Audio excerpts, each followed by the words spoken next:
Iniciando mais uma semana do Esporte Mais, a gente vai trazendo para você como está o Campeonato Carioca, os resultados, a classificação, os próximos jogos, falando também da movimentação dos grandes, aí a temporada começando para valer agora para os grandes clubes, né? Depois de pré-temporada, agora efetivamente a temporada começando.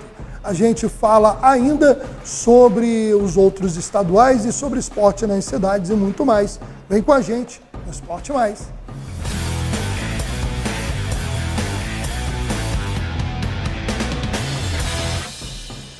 Bom, nós vamos iniciando o programa de hoje, desejando desde já uma ótima semana para todo mundo e vamos conferir os resultados e a classificação do Campeonato Estadual do Rio de Janeiro após os jogos de sábado e domingo.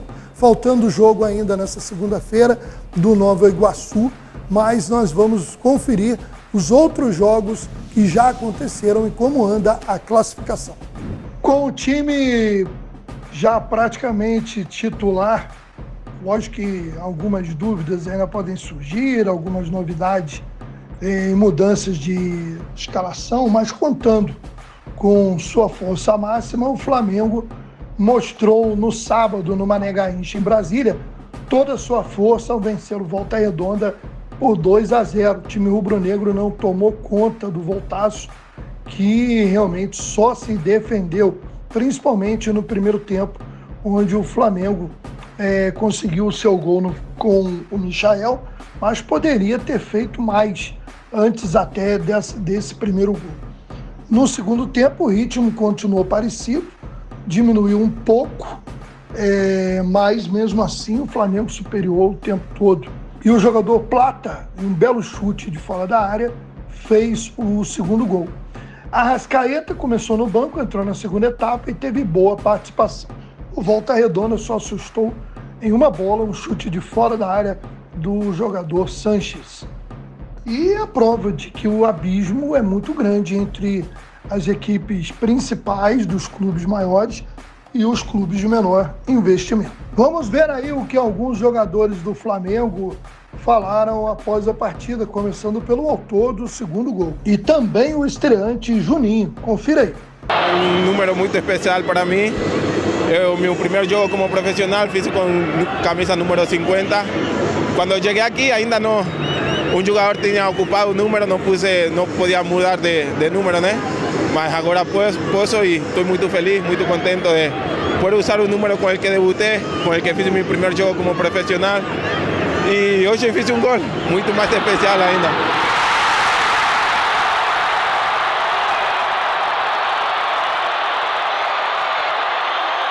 Passou muita confiança para mim, não só ele, os jogadores também. E sim, o Arrascaeta também deu praticamente um gol, mas eu perdi o tempo da bola, o campo está um pouco seco, mas é aquela coisa, vou entrosando aos poucos com eles, automaticamente, jogo a jogo, treino a treino, as bolas vão começar a entrar no gol.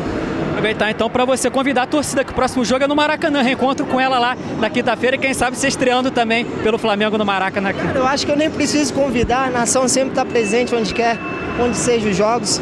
Então eu acho que na minha estreia no Maracanã vai ser um sonho para mim, mas não preciso convidar que eu sei que vão estar todo mundo lá. É só o começo de uma grande trajetória? Se Deus quiser. Quem decepcionou na rodada foi o Fluminense, que não apresentou um bom futebol no duelo contra o Madureira, disputado no estádio Kleber Andrade, em Cariacica, no Espírito Santo. Olha, realmente o Fluminense deixou a desejar, foi uma atuação muito ruim, né? O time vinha de derrotar a Portuguesa, dava esperança aí de mostrar um futebol melhor, mas novamente o Fluminense até criou, foi melhor que o Madureira, mas bem abaixo do que se precisava de qualidade para vencer a partida. Com isso, o Fluminense segue na 8ª posição com apenas 6 pontos ganhos. E tome explicação de Mano Menezes. Confira aí. Boa noite, mano. Ok. Vamos lá? Vamos lá então, bom, mano. Mano, boa noite. Queria que você fizesse uma análise dessa partida que claramente não foi da apresentação do Fluminense, um empate, obviamente, mas você falou muito no jogo passado sobre estar numa pré-temporada, fazer essa rodagem do elenco. Dentro desse contexto, esse empate que, por mais que não seja a vitória, os três pontos não vieram, faz parte ainda desse percurso que vocês estão fazendo? Boa noite. Faz parte, né? Hoje, se vocês fizeram um levantamento aí, vários jogadores fizeram o seu primeiro jogo da temporada. E isso, na comparação com quem já tem bastante, com quem já tem uma preparação melhor, em determinados momentos a tomada de decisão escapa um pouquinho, o controle técnico do ritmo escapa, tá? Mas acho que mesmo assim a gente poderia ter vencido a partida, né? Achei que no primeiro tempo nós tivemos mais espaços para construir as jogadas, mas não fizemos um primeiro tempo tão bom, né? Capaz de nos dar um volume maior, uma construção mais qualificada para a gente fazer o nosso gol. Segundo tempo tinha menos espaço, o adversário inclusive terminou com linha de 5, aí a gente teve o volume mais perto da área, mas não conseguiu concluir. Faltou um detalhezinho, escapou uma bolinha, coisa e tal. Acho que tivemos uma penalidade máxima a favor, que não foi marcada, é a nossa opinião. Olhamos o lance de novo, achamos que foi pênalti. Tanto que Renato machuca, porque não conseguiu cair, não conseguiu se proteger para cair, né? Tirou o pé de apoio dele no carrinho do adversário. Mas passamos por alguns momentos de dificuldade, de falta daquilo que a gente entende que seja necessário para você ganhar jogos, né? Que é pressionar mais, que é levar o adversário ao erro, que é ter ritmo constante, né? A coisa anda feia para o Bangu, que segue na lanterna da competição. O Botafogo, por sua vez, se recuperou e subiu para a 6ª posição com 6 pontos, após vencer o Bangu por 2-0 na noite desse domingo no Newton Santos. Os gols foram de Patrick de Paula, fazendo as pazes com o torcedor depois de perder um pênalti no jogo anterior, e de Cauê. O Botafogo ganha ânimo para o jogo contra o Fluminense na próxima quarta-feira, dia 29. E o Bangu segue com apenas 1 ponto ganho até agora. Bem, agora a gente vai trazer aqui, falando aí de Botafogo, a nova contratação da equipe, né?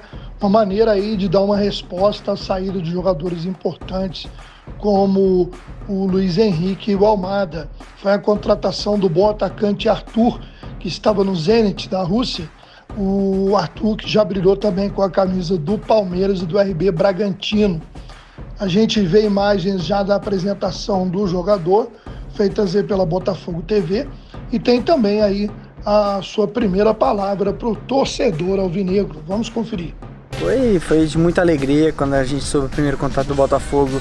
Eu comentei sempre com meu pai, que é meu amigão, meu filho, volta o mais alto possível, é o Botafogo, então acho que eu, minha família, minha esposa, todo mundo vamos voltar, então foi uma alegria imensa, a gente está comemorando ainda. Estou muito feliz pelo meu retorno ao Brasil, ainda mais para um time tão grande que é o Botafogo.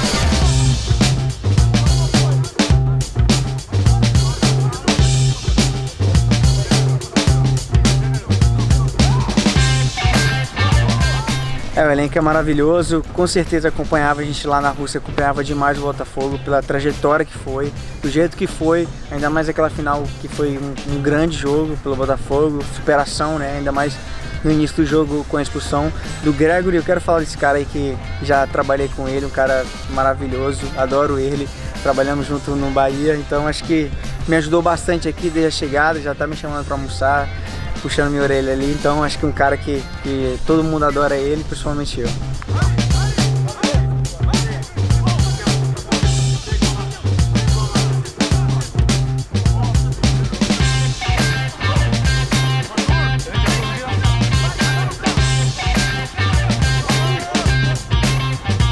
Estou muito ansioso, eu recebo carinho já pelas minhas redes sociais com a torcida do Fogão, então acho que estou muito ansioso também para poder estar jogando, sentir já o calor da torcida, então acho que falta pouco, espero dar em breve o mais possível, fazer gols, assistência, então alegria para a torcida do Fogão. Vamos agora falar de Vasco da Gama, que goleou a Portuguesa por 4-1. Com o resultado, o Vasco subiu para a 3ª posição e entrou no G4, assim como o Flamengo. Os dois podem ser superados pelo Nova Iguaçu, que joga nessa segunda-feira com o Boa Vista. Estamos vendo aí os gols da vitória vascaína, que começou com uma falha incrível do goleiro da Portuguesa, chutando a bola em cima do Verratti, aí foi gol do Vasco. Depois o Felipe Coutinho vai fazer uma belíssima jogada individual, vai fazer 2-0 para o Vascão, mas ainda no primeiro tempo o Joãozinho, também numa bela jogada individual, vai diminuir o marcador para a Portuguesa, fazendo 2-1. Porém, na segunda etapa, o Vascão não deu mole para o azar e sacramentou a vitória. Primeiro com o gol do Paulo Henrique e, para fechar, com mais um gol dele, ele que é um cara que eu gosto do estilo do Verratti, que embora não seja brilhante tecnicamente, não é também um caneludo, tem uma colocação dentro da área muito boa. Quando o Vasco produz, quando o Vasco cria, o Verratti aparece. E tá aí, marcou seu terceiro gol no campeonato, fechando a goleada em 4-1. Vamos conferir agora o que o técnico Fábio Carilli comentou após a goleada. Boa noite, Fábio. Aqui, Jonatas Santos, canal BTB Esportes. Parabéns pela vitória, segunda vitória consecutiva. Gostaria da sua avaliação da partida e que você pudesse falar os pontos de evolução da equipe do seu primeiro jogo para cá e o que pode melhorar, o que pode aperfeiçoar durante a temporada. Boa noite.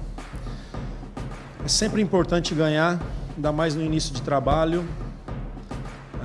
O final do primeiro tempo, ali falando um pouco da parte física, a gente já caiu.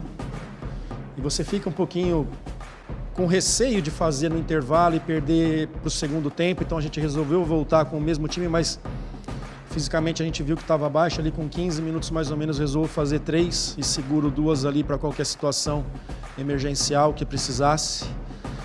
A evolução vai ser, hoje já aconteceu coisas importantes por dentro que eu quero, os erros são normais nesse início, ainda mais quando o cansaço vai batendo, mas muito feliz por esse momento.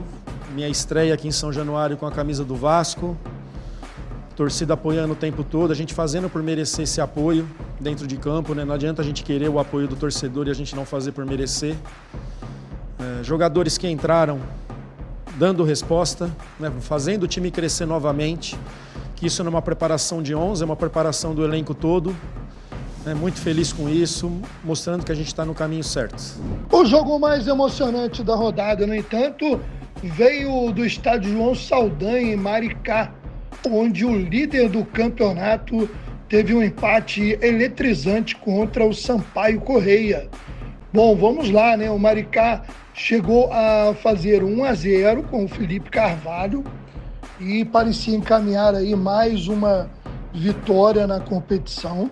Só que aí o Sampaio Correia, também conhecido como Galinho da Serra, lá de Saquarema, virou com uma grande atuação do Max, fazendo 2 belos gols. No primeiro ele se infiltrou, tirou do goleiro, driblou com categoria e finalizou para empatar o jogo. E no segundo tempo, numa escapada pela direita, ele fez uma jogada que o atacante Denilson do Maricá vem fazendo bem no campeonato. E o Max parece que se inspirou no rival e fez um belo gol, trazendo aí pela direita e colocando de canhota, sem chance para o goleirão do Maricá. Quando parecia que tudo ia caminhando para a perda da invencibilidade do líder do campeonato, o Valber mete um golaço, mas já nos acréscimos, uma coisa linda a finalização do Valber, que é o artilheiro do Maricá na competição, após esse golaço, empatando em 2-2. Com isso, o Maricá manteve sua invencibilidade, chega a 11 pontos na tabela de classificação, então segue aí na liderança, e o time do Sampaio Correia se mantém com 6 pontos na 9ª colocação. Tá aí, foi um jogo bacana em Maricá. A próxima rodada do Campeonato Estadual do Rio de Janeiro, a Taça Guanabara, acontece na quarta-feira com jogos interessantes. A começar, o líder do campeonato vai jogar em São Januário. O mando de campo é do Maricá, mas como o Maricá não tem como sediar a partida, fez um acordo com o Vasco e vai mandar o jogo na casa do adversário, o jogo às 19 horas. Também na quarta, às 20h30, o vice-líder Volta Redonda recebe a Portuguesa. Às 9h30 da noite tem o primeiro clássico do campeonato. No Engenhão jogam Botafogo e Fluminense. A rodada prossegue na quinta-feira. Às 16 horas tem Nova Iguaçu e Bangu no Laranjão. Às 18h30 em Bacaxá, Saquarema, tem Boa Vista e Madureira. E o Flamengo vai fazer seu primeiro jogo no Maraca, contando com o apoio do seu torcedor, às 9h30 da noite, contra o Sampaio Correia. Vamos trazer algumas informações do esporte nas cidades. Confira aí. Bom, o giro de informações pelas cidades traz imagens do Sesc Verão em Rio das Ostras, começando aí pelo torneio de Altinha. Um esporte clássico, nasceu ali nas areias de Ipanema, ganhou o Brasil e agitou o Rio das Ostras nesse final de semana. Tá aí algumas das imagens do torneio de Altinha que movimentou o público em Costa Azul. Mas o grande destaque foi mesmo o jogo das estrelas de futebol de areia, disputado no sábado, com uma equipe de famosos enfrentando a equipe de jogadores da cidade de Rio das Ostras. Alguns nomes aí conhecidos como Joilson, Valber, Wilson Gotardo, Júnior César, Mauro Galvão, Odivan, Jean, Carlos Germano, Sorato e até o eterno Túlio Maravilha estiveram participando do evento, que foi prestigiado por um grande público em Costa Azul e terminou, naquele estilo, de festa, empate, 5-5 entre o time das estrelas e o time de Rio das Ostras. Tudo em casa, Mas na verdade o que valia era ver a qualidade dos jogadores, Jogadores, alguns que eu falei aqui, a nova geração aí não lembra, mas foram fundamentais para conquistas dos seus clubes, seja o Flamengo, Fluminense, Vasco, Botafogo e outros do país, onde esses jogadores brilharam quando estavam na ativa do futebol profissional. Bom, o nosso giro agora vai para outros estados, vamos ver aí alguns dos principais campeonatos, fora o campeonato do Rio de Janeiro, para a gente acompanhando também aqueles que serão os adversários dos grandes do Rio no Campeonato Brasileiro da Série A. Vamos ver aí o Paulista, Mineiro, Gaúcho e, por que não, também a Copa do Nordeste. Confira. Vamos começar falando dos outros estaduais pelo Campeonato Mineiro. E o Cruzeiro não é mais dirigido por Fernando Diniz. Após o tropeço no empate em 1-1 com a Tombense no sábado à tarde, Diniz foi demitido e o clube trabalhava com a possibilidade de contratar Renato Gaúcho. Um erro enorme da diretoria cruzeirense de planejamento, já que Fernando Diniz teve péssimo aproveitamento em 2024. Estava tudo certo para o treinador sair e o clube já poderia ter iniciado um novo planejamento, com um novo treinador desde o início da temporada. Perdeu aí quase um mês na preparação com um treinador que em momento algum deu a confiança ao torcedor de que poderia acertar. E lógico, decepcionante também até agora as contratações como Dudu e Gabigol, especialmente Dudu, que jogou muito mal. O Gabigol ainda pelo menos tentou, apesar de uma furada feia no segundo tempo, tentou se mostrar mais para o jogo. No Campeonato Mineiro, o melhor aproveitamento é justamente do Betim, que lidera o Grupo A com 7 pontos ganhos. Lembrando que o Atlético Mineiro não jogou ainda com seu time principal. O Grupo B, o América lidera também com 7 pontos ganhos. E no Grupo C, apesar do empate, o Cruzeiro lidera com 4 pontos. O Campeonato Gaúcho foi o último a começar e aconteceu nesse final de semana, a segunda rodada, com vitórias da dupla Grenal. O Internacional venceu o Juventude por 2-0 e assumiu a liderança do Grupo B. Já o Grêmio goleou o Caxias por 4-0 e assumiu a liderança do Grupo A. O campeonato lá também é disputado de maneira diferente do Campeonato do Rio e os clubes são divididos na primeira fase em 3 chaves. O líder do Grupo C é a equipe do São Luís, que empatou com o São José em 1-1. Destaque no Campeonato Paulista para a vitória do São Paulo, derrubando até então invicto Corinthians por 3-1 no Morumbis. Com isso, o Corinthians perdeu a liderança do Grupo A, empatado em pontos, mas levando desvantagem no critério de desempate com o Mirassol.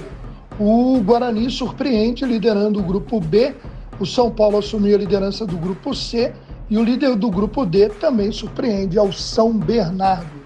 A gente vê aí os gols do Clássico, como sempre, né, lamentavelmente, lá em São Paulo, a violência das torcidas impede que os jogos tenham torcida dupla.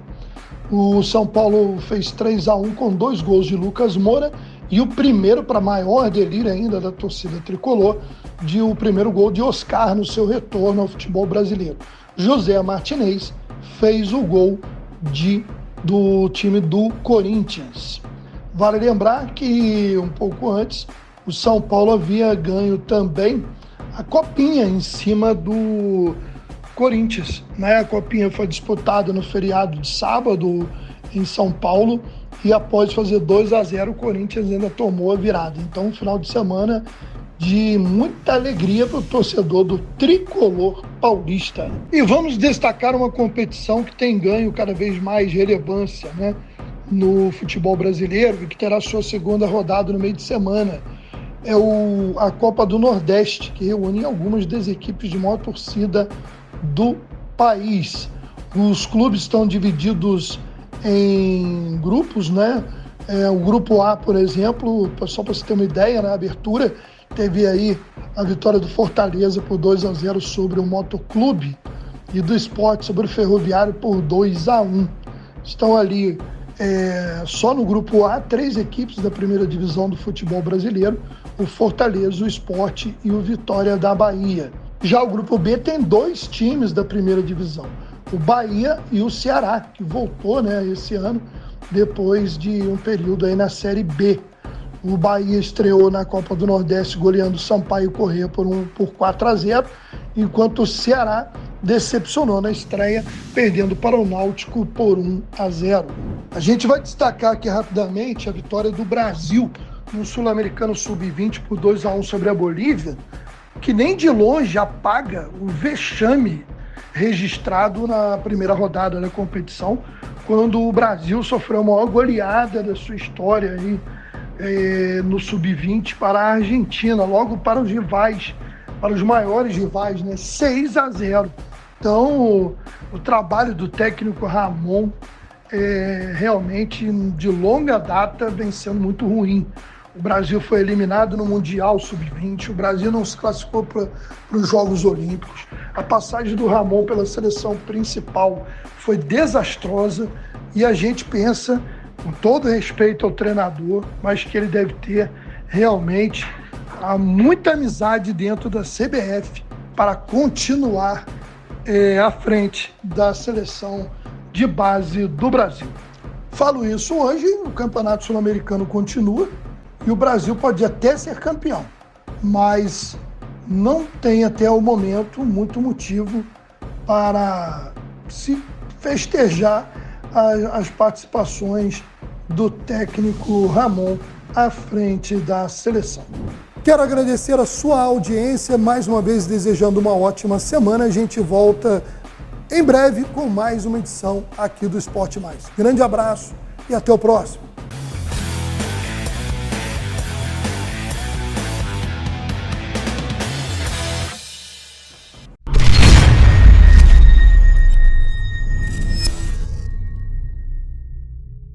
Em janeiro de 2015, com essa vinheta que você vê ao fundo, a TV Arte HD iniciava suas transmissões pelo canal 57 do sistema SumiCity de TV. De lá para cá, muitas mudanças na emissora e no próprio sistema de transmissão. Não só a abrangência de outros aplicativos e canais, uma parceria com a Rede TV+, e também as transformações da própria SumiCity, hoje Giga+. Mas durante todos esses 10 anos, estarão sendo celebrados nesse janeiro de 2025, a TV Arte HD nunca deixou o compromisso de seriedade e respeito ao seu telespectador e internauta na cobertura dos fatos das cidades até hoje abrangidas pelo jornalismo da TV Arte HD e agora também Rede TV+. Tudo começou em Rio das Ostras. Primeira reportagem da equipe da TV Arte HD foi na posse da diretoria da Associação da Zona Especial de Negócios, a AZEM, que reúne as empresas que estão estabelecidas naquele espaço. Vamos relembrar aí imagens, um trecho dessa cobertura que abriu os trabalhos da TV Arte HD. Gostaria de falar aqui sobre a chegada da nossa TVA. Nós estamos aqui cobrindo o nosso primeiro grande evento em Rio das Ostras. A TVA vem para trazer uma nova opção de jornalismo, de comunicação, né? Uma área que já tem vários veículos conceituados e a gente vem com uma proposta também agora da mídia eletrônica. E desde já colocar à disposição para as causas sociais, comunitárias, de interesse da população de Rio das Ostras, também aberto o nosso canal aqui da TVA. Eu acredito que a vinda de vocês está acontecendo num momento muito oportuno, que realmente, assim como o início da Zona Especial de Negócio foi um movimento precursor, vocês também estão nesse momento. Vocês já estão fazendo parte da história do nosso município. E eu não tenho dúvidas de que vocês serão muito bem-sucedidos, porque todo novo atrai as pessoas, não é verdade? E aqui é o progresso que chegou à nossa cidade, já se implantou na nossa cidade. Nós temos uma cidade agora que se tornou referência em vários aspectos, e o de vocês está sendo também. E eu desejo a vocês que vocês sejam muito felizes com o empreendimento de vocês, com a ideia de vocês, e eu tenho absoluta certeza que dará certo. E contando com a ajuda sempre do nosso prefeito Sabino, da prefeitura, estaremos sempre à disposição. Logo nos primeiros meses, a emissora era dedicada não exclusivamente, mas principalmente ao município de Rio das Ostras. Estivemos acompanhando os fatos do dia a dia da cidade da Baixada Litorânea e também os principais eventos, como vamos retratar em outras vinhetas que estaremos trazendo dentro da programação durante esse período para celebrar esses 10 anos de programação. A gente vai fechando esse primeiro Drops aí sobre o nosso aniversário de 10 anos com a vinheta que lembrava a nossa programação daquela época. Hoje você continua tendo aqui na TV Arte HD e na Rede TV+, uma programação de qualidade e diversificada. E obrigado pela companhia durante esses 10 anos.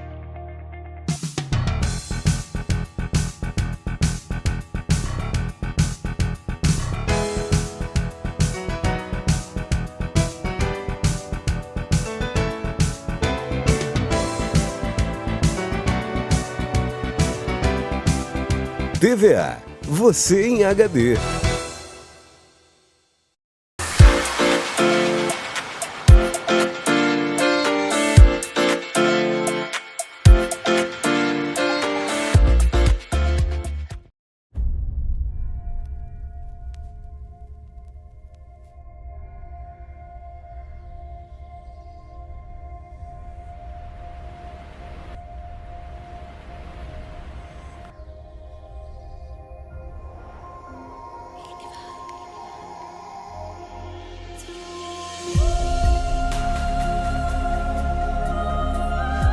A terra que guarda a história.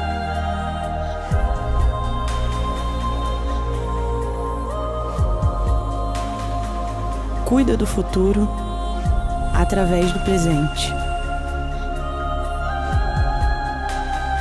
A fé,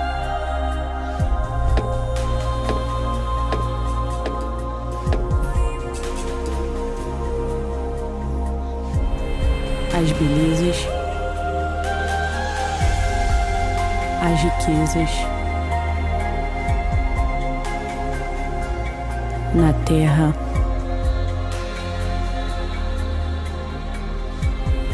no mar,